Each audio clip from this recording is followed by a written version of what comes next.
You think your little pro bono stunt will change anything? By Christmas, I'll be sipping champagne in Tuscany with your money. Those were his words, said loud enough for half the restaurant to hear. While I sat 2 tables away, the candlelight doing nothing for the bruise that was my trust. He laughed. The look he gave my lawyer was pure contempt. He's broke, my husband said to his friends, as if it were evidence. He probably files his taxes in crayon. You should see his suit, Patagonia, on a plea. Have you ever been laughed at in front of the people you hoped would believe in you the most? Have you ever had someone reduce your entire life to a joke and expect you to smile? But I had no idea what I was about to discover. It didn't start with champagne in Tuscany or a dramatic breakup. It began with a text that made my stomach drop. Filed. See you in court. From the man I thought I would grow old with. We were in Seattle. Our condo looked out over Lake Union. His Tesla sat in the driveway. We had a prenup because he insisted on it during one of those quieter fights when he couched control as protection. Protection, he said once, placing a hand on my knee in that way that used to calm me. Please, a prenup is just a formality. Half of nothing is nothing. You're too stupid to even see what's coming, he would tell me later, smiling as if I were an interesting little puzzle.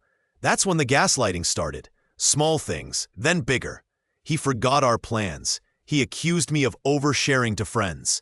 He mocked my lawyer, Daniel Ruiz, a solo practitioner who wore thrift store blazers, but spoke like a man who'd won fights in courtrooms that didn't care about blazers.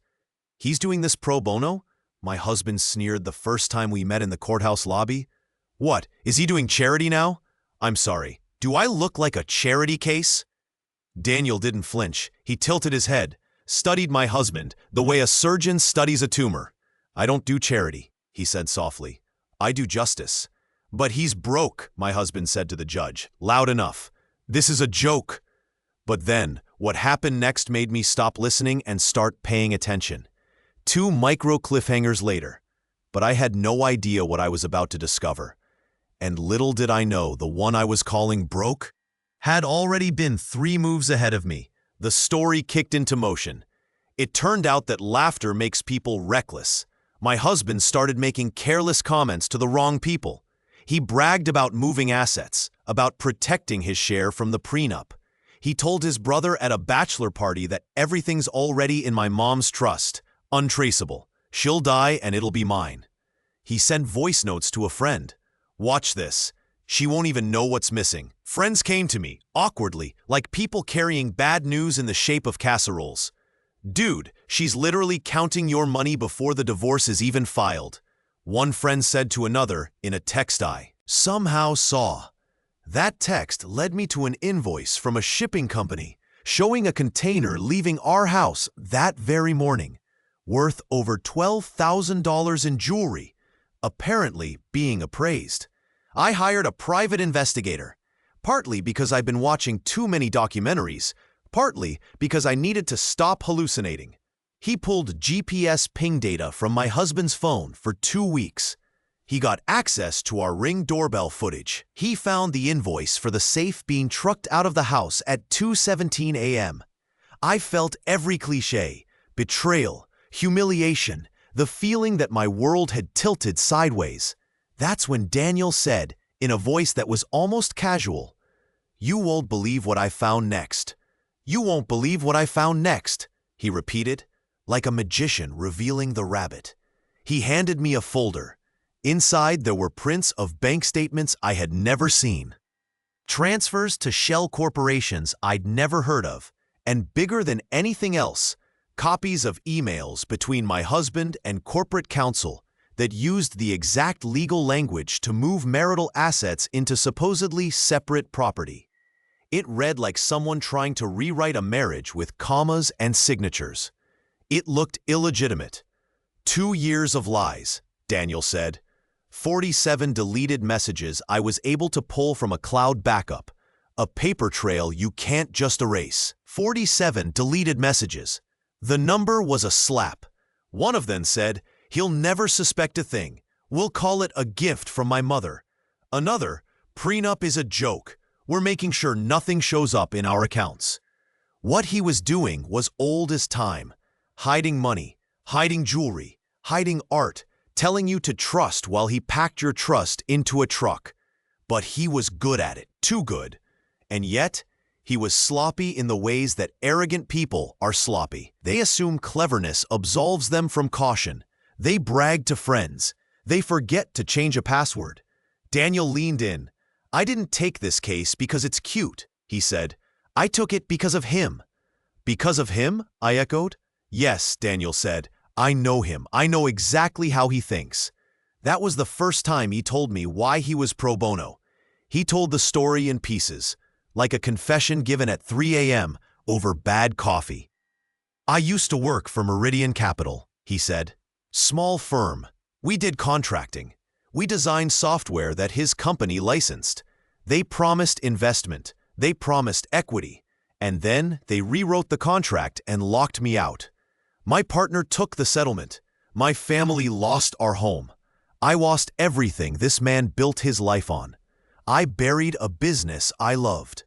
"You want revenge," I said before I could stop myself. He didn't look ashamed. "No, I want accountability," he said. "But revenge feels better to put in the paperwork." He smiled, a little viciously. "I'm doing it pro bono because money won't fix what he did. Taking him down will. Would you hire a lawyer who admitted he wanted revenge? Would you be scared that he might go too far?" We began to lay traps. Daniel was careful. He was surgical. He used legal maneuvers I couldn't fully understand. He subpoenaed emails and bank records, requested forensic accounting on transfers to shell companies, and filed motions to compel evidence from trusts. He even called in a friend from Seattle's legal scene, Margaret Chen, a forensic accountant with 30 years of divorce experience. Margaret called what we were facing the most sophisticated asset protection I've seen in 30 years. "Most people hide money. They don't create entire ghosts," she said. "This is an estate-level operation. We're talking about a potential stake in an $847 million estate that his mother controls. This isn't petty. This is industrial. $847 million estate." The number itself made the stakes cinematic. Suddenly, our little fight wasn't about China patterns anymore. It was about whether a man who had spent his life cultivating wealth would be allowed to conjure it away when divorce came. We had 3 moments where it looked like everything would collapse. Moment 1, the judge was a stickler on procedure. He told us he was reluctant to allow a motion that would force disclosure of the trusts. "We have to be careful," he said. "This is complex." Our motion was denied on a technicality. My heart dropped. Moment 2, the forensic server that had been archiving his emails supposedly crashed. "We lost 6 months, the IT tech said." Daniel slammed his hand on the table. "That's not possible," he muttered. For 3 days, I couldn't sleep, imagining legal smoke and mirrors. Moment 3, my husband's brother, who had been quietly sympathetic, suddenly went silent. He'd been our inside source. He texted late at night, gave us small confirmations, said things like he bragged today about a transfer to Lombard Trust. Weird name. And then he stopped responding. I called him. No answer. But then, just when the plan seemed irretrievably broken, we got a lead from an unexpected place: social media. A former Meridian intern posted a picture of the company holiday party on Instagram. In the background, an accountant I'd never seen was talking to my husband and laughing while holding what looked like a thumb drive. The comment thread had a screenshot of a group chat where my husband had sent a voice memo. Dropped it in the safe. She'll never see it. That voice memo, combined with the ring footage of him fiddling with the safe, gave Daniel the probable cause he needed to reopen the motion. We pressed. We filed aggressive motions. We released subpoenas. We demanded production. At one hearing, I swear my hands trembled as Daniel spoke. Your Honor, he said, voice cool. We have evidence of intentional fraud. There are transfers that were disguised as gifts and loans. We have bank records showing funds routed through 2 shell corporations. Counsel for the respondent will not be allowed to hide behind a prenup that was obtained through misrepresentation. My husband stood up. "This is ridiculous," he barked. "You're trying to bankrupt me in front of my child." "You don't have a child," my husband blurted, playing the sympathy card, standing in front of the folding chairs like a man who thinks emotions can rent him time. "He's trying to misdirect," Daniel said. "My client has proof. 47 deleted messages, restored from backup, show active planning to conceal assets. These are not gifts. These are tactical transfers designed to deprive the marital estate." At that moment, my husband laughed in the courtroom the way he had laughed in the restaurant. "He's broke," he said again, pointing at Daniel. "This is theater. You know what? I don't even know how you afford to hire him." Daniel put his hands in his pockets, slow and steady. "I'm doing this pro bono," he said, loud enough for the whole courtroom to hear. "I'm doing this because he took everything from someone who trusted him. I'm doing this because he thinks he can walk away smiling. I'm doing this because—" He paused, and the courtroom leaned in. "I'm doing this for revenge." The laughter that had been in my husband's eyes evaporated. He blinked in real time, the arrogance cracking into confusion. "What?" he asked. "You heard me," Daniel said. "Not charity, not a publicity stunt. I'm not billed for my time here. I'm invested in the outcome because this man stole my life." Daniel then slid an exhibit across the table. It had the intern's Instagram screenshot, the voicemail waveform, and a bank ledger showing a $4 million transfer to a company called Lombard Holdings, which listed my husband's mother as a nominal manager. "Mr. Jensen," the judge said, looking at my husband, "do you have an explanation for why your counsel did not disclose these transfers in financial disclosures?" My husband opened his mouth. He tried to joke. "There's a difference between disclosure and administrative oversight," he said. "We thought—" "You thought what?" the judge asked. "My wife will get—" he started. "You thought," Daniel cut in, voice cold, "that you could rewrite the prenup by stealth. You thought you could hide marital assets in a trust and call them separate once your mother died. You thought that would be fine." That is when everything changed. Daniel played the voice memo. In it, my husband said, "No need to worry. Lombard is in my mom's name. When she passes, the setup is complete. The prenup won't mean a thing. We're fine." Hearing his voice saying it, my voice lining up against a legal document, felt like seeing a ghost. The judge looked at my husband not like a man, but like a defendant in a boxing match who had been punched. "That's perjury," Daniel said. "That's intent." There were other blows. Margaret Chen presented forensic accounting showing that the transfers had been executed during the marriage and benefited my husband personally. The ring footage, played on the courtroom screen, showed my husband and a courier moving a safe labeled personal. The courier had left a manifest that linked to a storage unit with the serial numbers for several pieces of jewelry we thought were lost. Friends who had once laughed at Daniel's thrift store blazer now sat, mouths open. My husband's brother took the stand, hands shaking. "I didn't know," he said. "I thought it was family, you know? He said it was for protection. I didn't know he was going to—" "You didn't know for how long?" Daniel asked.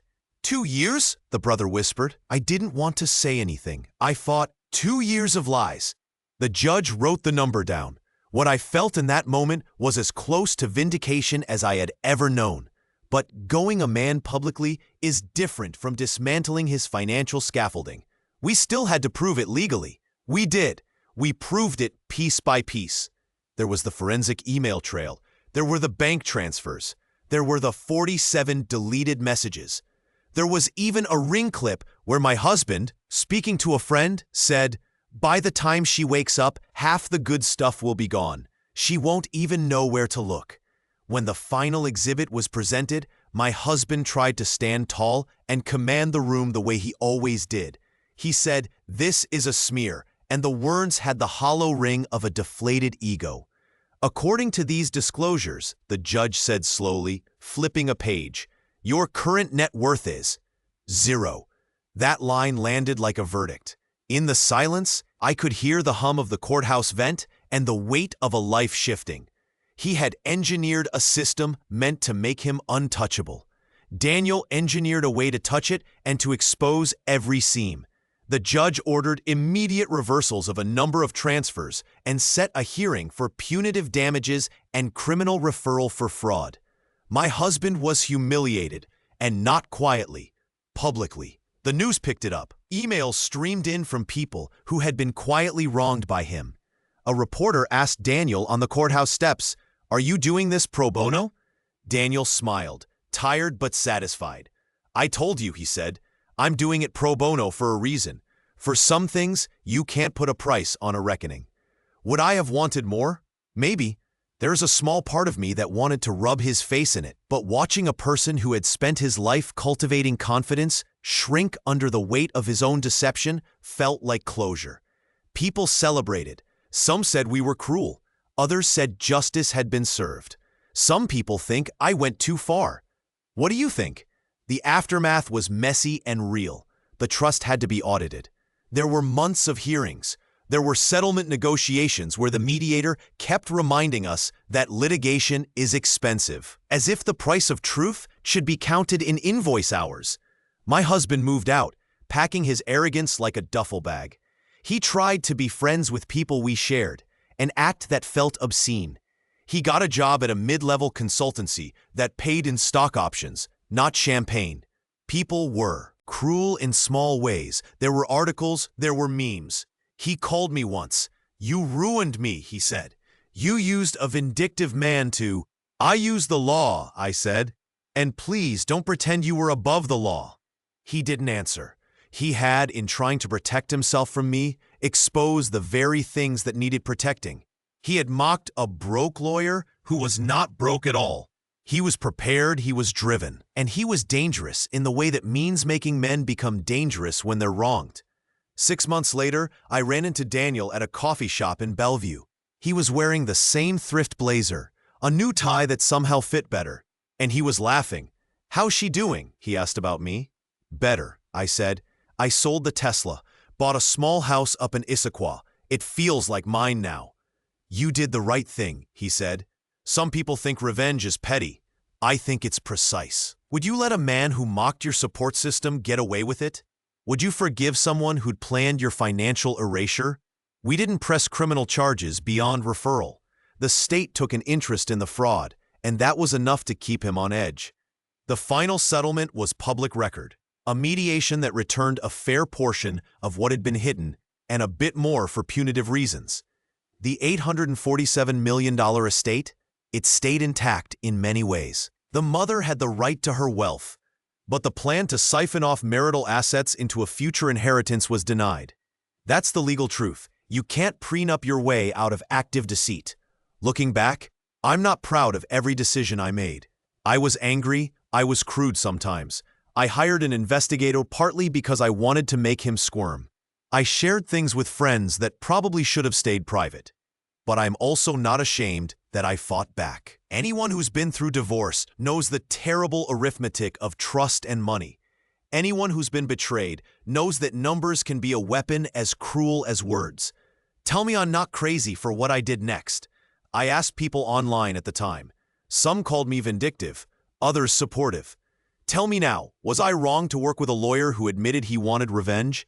If you were in my shoes, what would you have done? Would you have trusted a broke lawyer? Would you have let a man who mocked your help get away with laughing in public? Drop your answer in the comments. If you want more stories like this, stories where truth gets out, where small people outsmart the arrogant, where justice is messy and satisfying, subscribe and hit that bell. There are dozens more, and trust me, you won't believe how many arrogant people think their secrets are safe.